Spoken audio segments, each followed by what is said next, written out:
you're picking up speed in this race. Cruz is sending out increasingly desperate appeals for money and increasingly desperate messages to his allies. Believe me, I'm on that damn list and I can never escape it. I unsubscribe about 20 times a week from the guy. No, there's no getting away. Yeah. Your task will not be an easy one.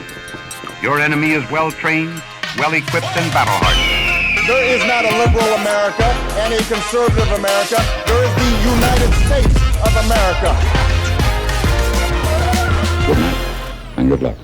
Hey, folks, it's Rick Wilson from the Lincoln Project Podcast. We are so excited today to welcome Congressman Colin Allred of the great state of Texas to our show. He is running against probably the most despised member of the Senate, a guy you know and hate, Ted Cruz. But Colin has a distinguished record of his own. He's a terrific public servant, was a terrific athlete, and is a guy who loves his state with an absolute passion and conviction. So I'm delighted to have you on the show today, Colin. I want to start out by asking the big question. Do you know the Ted Cruz rule? No, I don't know. The Ted Cruz rule is this. There are two types of people in the world, Ted Cruz and people who hate Ted Cruz. But now you do. So anyway, I wanted to talk about the race because it has been a race you've been absolutely neck and neck with this guy. You've been bringing a campaign to the state of Texas that a lot of people did not believe that could be run in the state. I like Beto. He's a friend, but it's a different feeling now. What is it that's different about your race right now that's making you so competitive against Ted Cruz?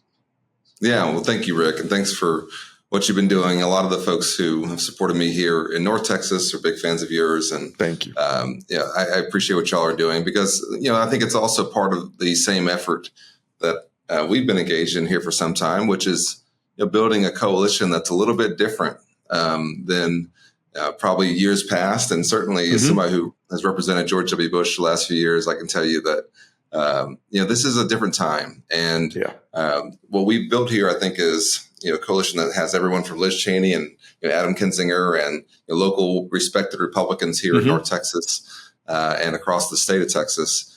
To our progressive folks who are trying to, of course, help turn out the vote and things like that. Sure. And it's a fundamentally pro-democracy coalition. It's one that I think recognizes that we can do a lot better than Ted Cruz.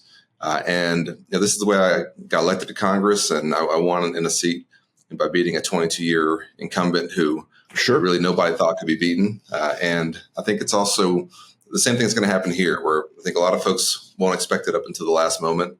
And then when we win, it'll probably be a shock to folks, but in some ways it shouldn't be. So you've been beating the doors down around the state. You've been doing a lot of traveling. What is the thing you're hearing the most about when you're out on the stump talking to people? Yeah, I mean, I think there's issues, of course, and I think this abortion ban is touching every part of Texas life. Sure, and that's a big deal. And we still have work to do on the economy, lowering costs, and people talk to me a lot about housing. Those are all important, Medicare, Social Security, all the kind of basics, healthcare.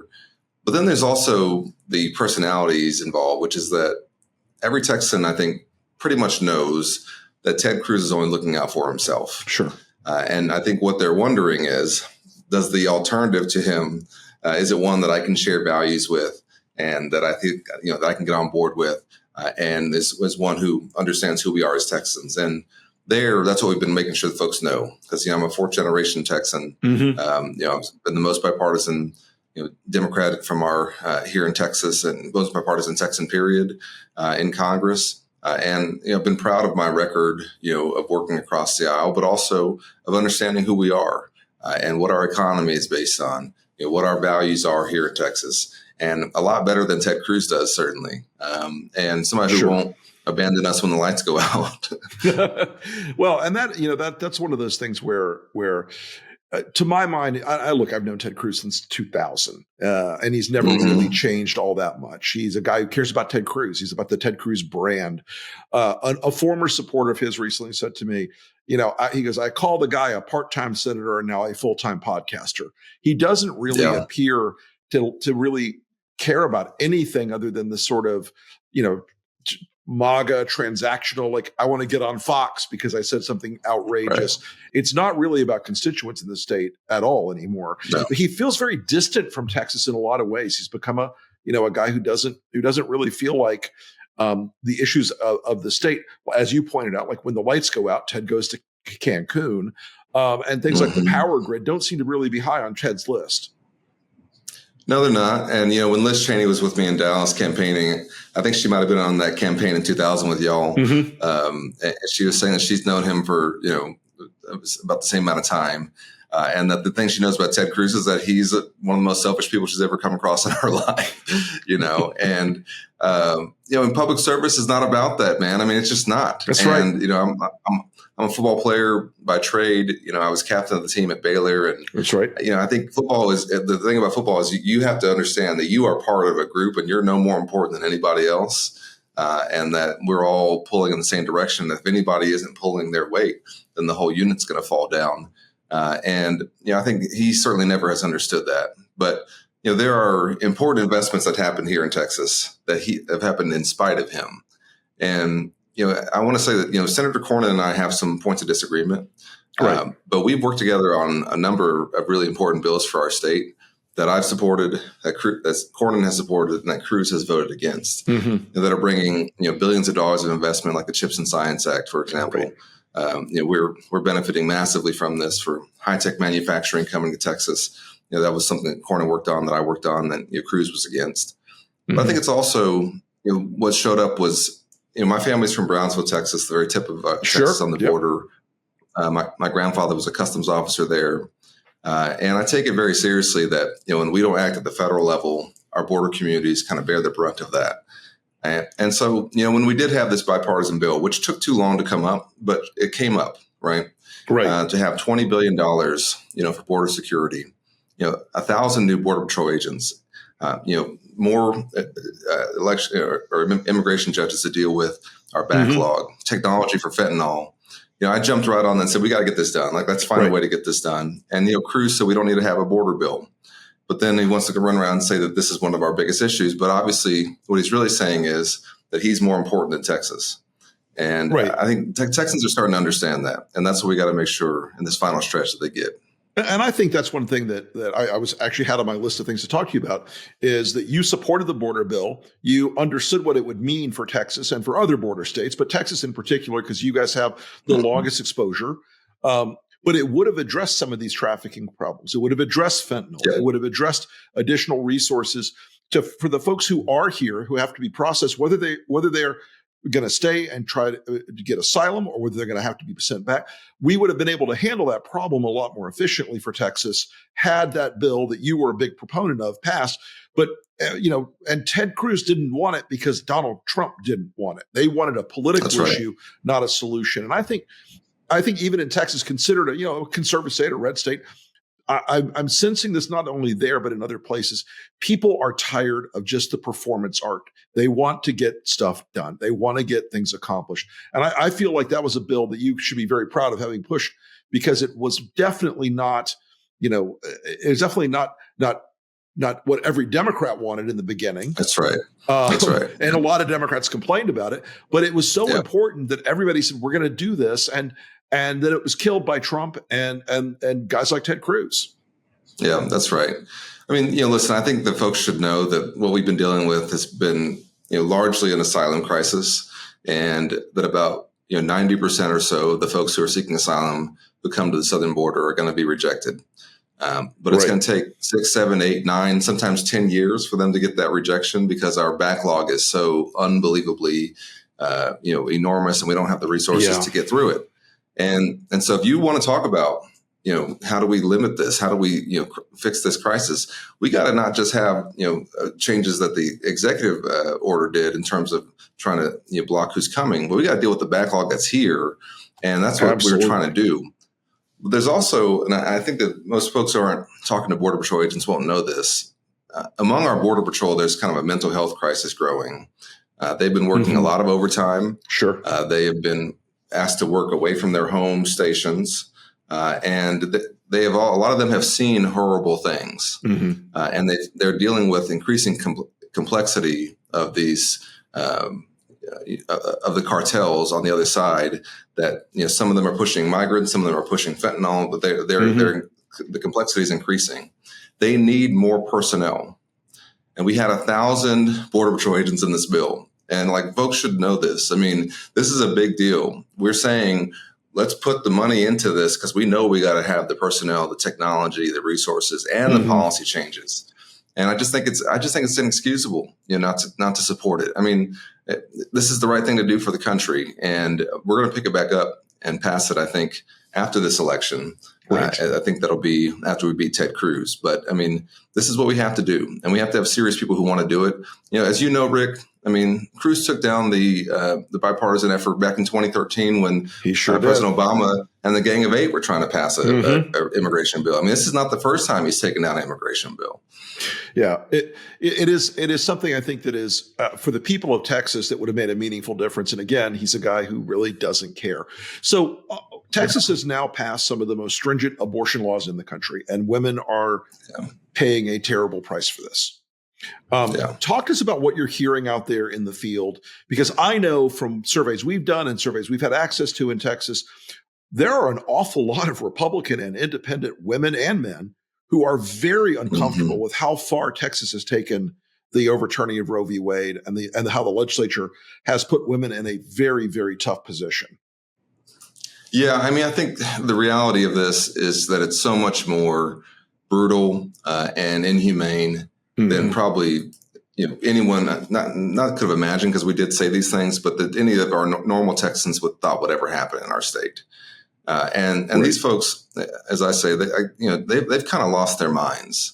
The fact that they put Texas women in this position and Texas families. My wife and I have had 2 boys not far from here, 10 minutes from where I'm sitting right now, here in Dallas in the last 5 years. And, you go into every one of those appointments, you just hold your breath. You just hope that they say that everything looks good, everything's fine, with the pregnancy. There's so many things that can happen. And I know, everybody knows this as a parent, but what Texas women and families are hearing now is there's a problem. And instead of hearing, here's the plan to make sure you're okay, they're hearing, there's nothing I can do because, Ted Cruz thinks he knows better. And so you're either going to have to leave our state if you have the resources to do that, which a lot of folks don't. Or you might have to go through something, really difficult where you might lose your ability to ever have children of your own. There are women like my friend Amanda Zarowski, and she and her husband Josh were going to have their first child. They'd already named her. They were starting to put things in the crib and to be prepared for this baby to come. And she started to have a severe miscarriage, and she was denied care so long until she went septic that she then got an infection and may never be able to have children of her own. She was in the hospital for days. This is not who we are. And I think that we've had to make sure that Texans know this, because at the beginning of this process, it was clear to us that not every Texan knew how extreme this ban that Cruz is responsible for was. And so I think we've been making sure they know that. We've had Texas women telling their stories of how this is impacting real families. That 26,000 Texas women have been forced to give birth to their rapist child since this law came down. I mean, this is horrific, and it's not freedom. And Rick, I think we believe in freedom here in Texas. And this is not it. Yeah, it's ironic that the small government party wants a big government to monitor what women are doing and control their lives at a level like this. And they're talking about tracking your pregnancies. Go ahead. We're going to play this game until a certain number of women die in this country, and I think the political consequences are already going to be terrifying. They're laid on top of the personal consequences for these women and their families. We're going to play this during the podcast. We'll put it in after we record. You've got a terrific new ad out right now about this issue. We're going to play it now, and we'll come back on the other side and pick it up. I'm Colin Allred, and I approve this message. She would have been our 3rd baby. My 2nd. Our 1st. Our 2nd and 3rd baby. Our baby would never survive. And now my life was on the line. And the care we needed was denied. Because of Ted Cruz and the extremist abortion ban. A ban with no exception for rape, incest, or our health. If you're experiencing pregnancy complications in Texas, you're in danger. It's that simple. And it's Ted Cruz and the anti-abortion extremists' fault. So, Colin, what was the origin story of that ad? Well, listen, I think this is all about having Texas women tell their stories. And I think that what's been really powerful is to have so many brave Texans come forward and talk about what they've been through. I think that there's nothing that's more powerful than that. And so, the idea here is just to make sure the Texans know just how extreme Ted Cruz is on this, how he's put us in this position, how he's uniquely responsible for this abortion ban. He put the judges on the various levels at the federal level, but he also backed in primaries, Rick, here in Texas, the most extreme candidates, often against kind of the establishment Republicans here in Texas, to try and get this extreme legislator in place to then pass these laws. He called for and celebrated the Dobbs ruling. He said it was a massive victory. And he's somebody who wants to go further. He's introduced 5 national abortion ban bills. And so we have to make sure the Texans know that. And also that when I'm in the Senate, that will restore Roe v. Wade. We'll go back to the standard that we've had for the last 50 years. This is not complicated. There's no fear mongering they can do around this. Folks know what that standard was. And this is what we have to get back to. I think that's right. And I think that's one of the reasons your campaign has actually made a lot of breakthroughs with more independent and moderate voters in the state of Texas, because you've offered them something that is, it's not radical progressivism. It's not something that's out of like the Fox News fantasy catalog. It's going back to the thing that was the law of the land for 50 years, that maybe not everybody was comfortable one way or the other with it, but it largely functioned as a balancing test in the country. So you're picking up speed in this race. Cruz is sending out increasingly desperate appeals for money and increasingly desperate messages to his allies. Believe me, I'm on that damn list and I can never escape it. I unsubscribe about 20 times a week from the guy. No, there's no getting away. Yeah. But you are now in a state that is no longer a solid red state. The Texas that is evolving is the one you're running in now. The Texas that is changing is the one you're running in now. Where are you campaigning the most? Where are you putting your emphasis right now? Because I mean, as a political hack, if I was you, I'd be in Houston, getting the turnout jacked up there as high as I possibly could. But talk to us about where you're campaigning and what you're focusing on in the last 20 some days of this campaign. Yeah, I mean, you're right, of course. I mean, I think it's 1 in 6 of our voters are in Harris County. So that's where Houston is. I mean, so there's no, it's simple math there, right? Like that's a huge part of our focus. I'm going to Lubbock tomorrow. We've been all over the state. I was just in Corpus Christi yesterday. We have pockets of populations in Texas that are bigger than big cities in other states, right? Sure. And we have some of the biggest metros you can possibly come across. We have more people in DFW than you have in all of Arizona, right? Yep. So I mean, it's just a massive place. And so we have to do the turnout and we have to get our folks out to vote. And we've been building this for some time, this effort to try and make sure that we can have a more reflective turnout, of our state. Because as you probably know, Rick, we've been a non-voting state, really. It's been low, and we're trying to turn that around. Yeah, and the turnout's been low, and especially in our big cities where we know when the turnout comes out that it is likely to be our turnout. That turnout hasn't been what we want it to be. So we're doing that, but we're also, we're still trying to make sure that we can win, these folks who, kind of your Bush Republicans, your McCain Republicans, folks who feel like they don't see themselves reflected in Cruz's values. And we've had a lot of success there. And we've had, some very, very influential Texans who are Republicans here who have come over and endorsed me and publicly gotten involved. And that's something that I haven't really seen here in Texas in the past. And it is a different coalition. And so it's exciting. The final stretch here, we have a debate coming up on the 15th. Everybody should try to tune into that. You can, I think you can go to our website at colinallred.com if you want to sign up to come knock on doors or make phone calls. That'll be important as well. But this is obviously the final stretch, and we've been planning for this, and we are in what I call a margin of effort race, which we're within the margin of error. So we got to put in the effort. Maximum effort from here on, and you've got a fairly large volunteer base, I'm told, that is actually doing the door knocking, doing the work. The DSC has finally come in a little bit for you guys. They seem to be helping, and you had a really meaningful quarter to give you the fuel in the tank to go and fight this battle, right? Yeah, we raised over $30 million. This is, I think, now going to be the most expensive Senate race in Texas history. Although who knows what LBJ actually spent back when he was running? Back in the day, like I don't think he kept track of what he was actually spending. I think a lot of it was in brown paper bags and shoe boxes. Yeah, right. Exactly. Yeah. As somebody who's read the Robert Caro books, I'm not sure that we'll ever know. Yeah. But we've done well on that side of it. But we have to, because we're 3 times the size of Michigan.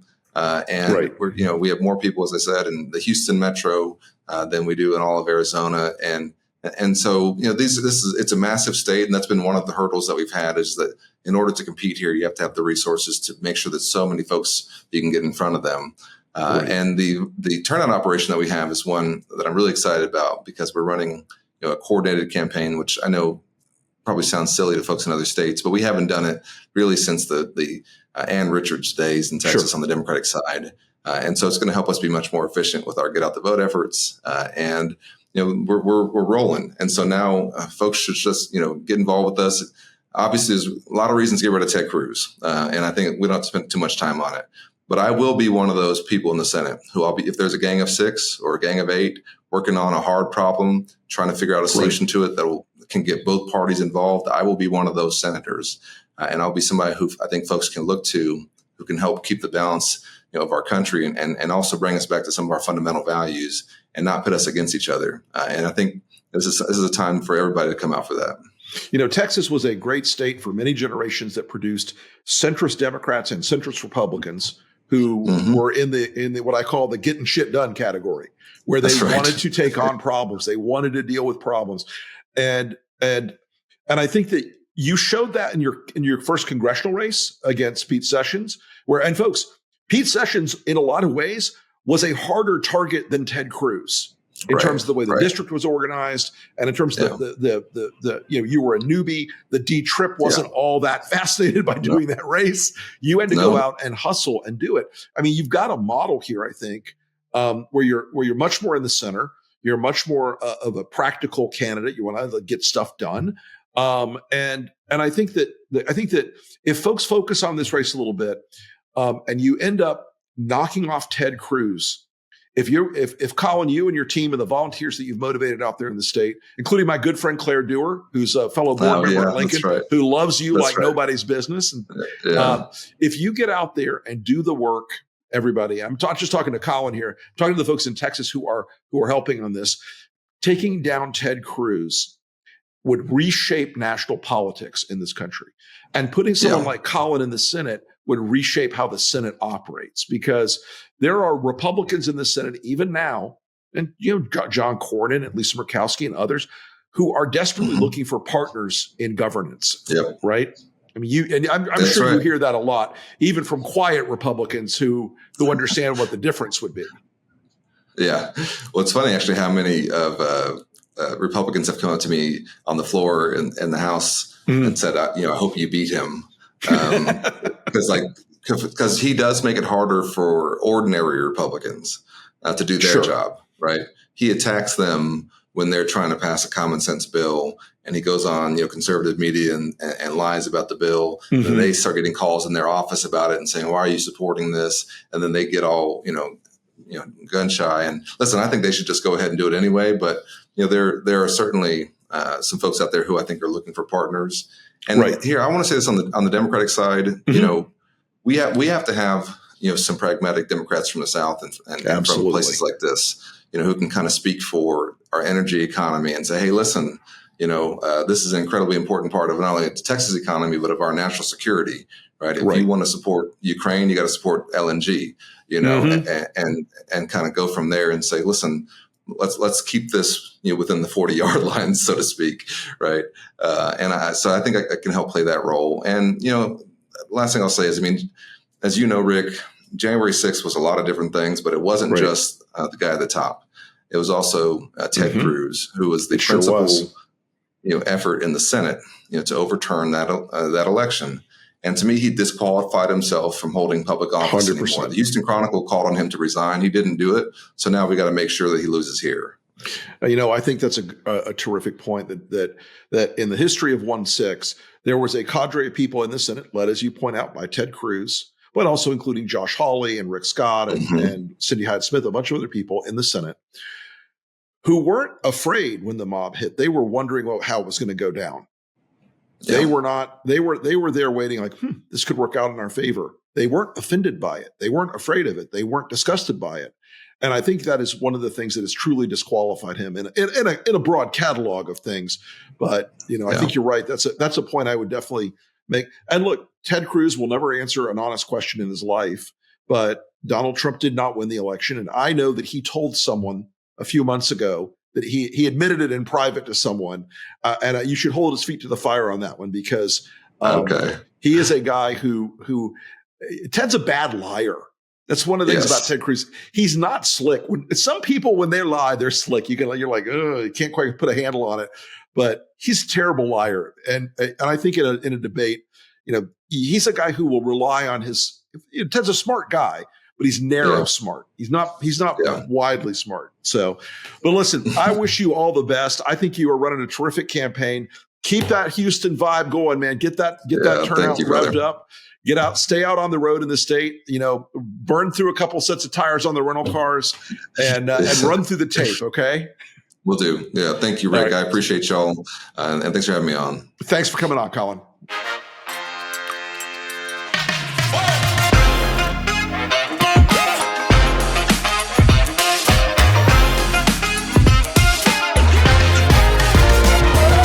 Good night and good luck.